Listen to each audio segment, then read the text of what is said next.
पकड़कर अग्नि को साक्षी मानकर डेरा लगा देता है तो उसकी धर्मपत्नी हो जाती है। तो आप देख लीजिए, लेकिन लोग रीत क्या है, जब तक आप सिंदूर दान नहीं करेंगे, जब तक बाजा नहीं बजेगा दी तो नाराज होकर बैठेंगे।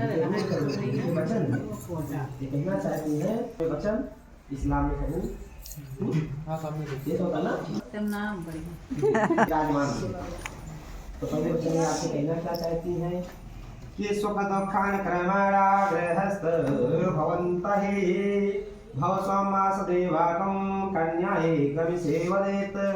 कन्या प्रथम वचन में वर्षी आपसे कह रही है कि आज जो है आप गृहस्थ जीवन में प्रवेश करते। अभी तक दोनों लोग अकेले थे, लेकिन आज जो है गृहस्थ जीवन में प्रवेश कर रहे हैं। गृहस्थ जीवन में क्या लड्डू क्या है, ऐसा लड्डू है कि दुख भी आते हैं सुख भी आते हैं। कभी कभी इतना सुख आ जाता है महाराज कि इसका कोई जवाब नहीं, कभी कभी क्या होता है बड़ा दुख आ जाता है। तो कहना चाहती है कि आज के दिन से चाहे दुख पड़े चाहे सुख पड़े, किसी भी अवस्था में आप हमारा साथ नहीं छोड़ेंगे। ये नहीं थोड़ा बीमार पड़ी, इनका बैग थैला पैक करो, ले आओ सब जाओ। ऐसा होता नहीं जरा कहता कोई रोग बीमारी आ गई या किसी को ज्यादा दिक्कत होने लगी तो भैया लो झेलो होना। वही कहना चाहती है, चाहे सुख हो चाहे दुख हो, चाहे आप बहुत बड़े आदमी हो जाए, लेकिन फिर भी इनका साथ नहीं छोड़ना है। किसी भी स्थिति में आपको इनका साथ नहीं छोड़ना, तब ये आपके बामान बाएं जाने के लिए तैयार होंगे। ठीक है, तो इस साथ नहीं छोड़ेंगे। दूसरे वचन में कहना चाहते हैं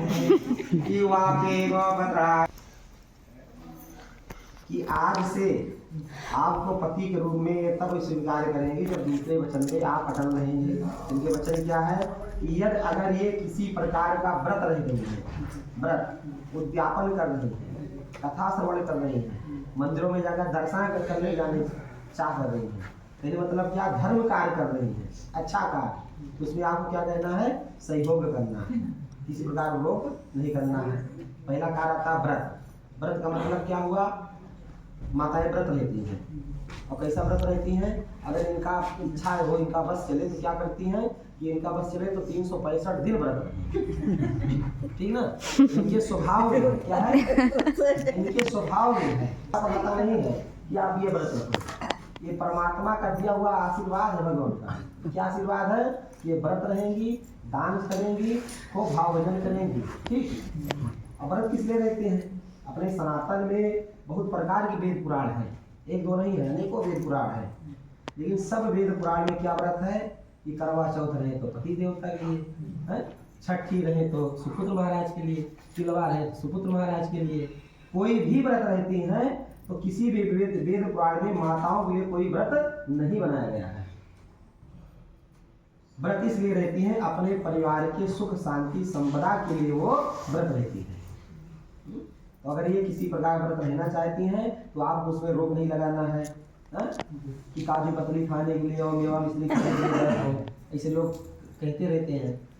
आपको उसमें जो है सहयोग करना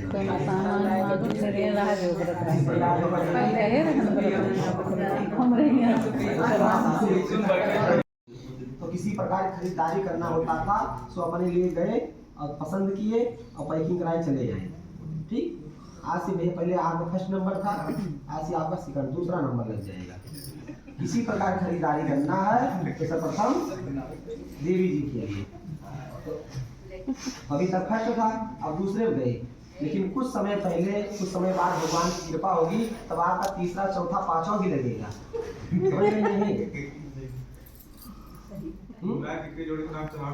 भगवान के बाल बच्चे होंगे तो आपका तीसरा चौथा पांचवा नंबर लगेगा। ठीक ना, तो करना क्या है कि आपको जिस प्रकार से आप अपने लिए खरीदारी करते हैं सर्वप्रथम पहले इनके लिए, तब उसके बाद अपने लिए करना है। उसके पश्चात क्या करना है कि आप अपनी इनकम इनको बताना पड़ेगा, कमाई। ये किसलिए बताना पड़ता है, धर्म पत्नी लोगों को, पुरुष वर्ग को इसलिए बताना पड़ता है अपनी इनकम। जैसे आप महीने 20,000 कमाते हैं, इनकम जो है आपकी 20,000 है, और अपनी धर्म पत्नी महारानी से आप नहीं बताएंगे कि हमारी महीने की 20,000 इनकम है, कितने परिश्रम से हम कमा के लाते हैं। तो आप 20,000 कमाते हैं और देवी जी 30,000 खर्च करके महीने देते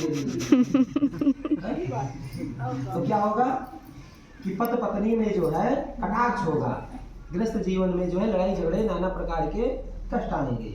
लेकिन जब आप बता देंगे इतने परिश्रम से हम पाते हैं या 20,000 पाते हैं जो भी इनकम है, उसमें क्या होगा, ये उसमें अपना खर्चा भी करेंगी, परिवार का पालन पोषण करेंगी और आने वाले समय के लिए वो बचत भी करेंगी, इसलिए बताना पड़ता है।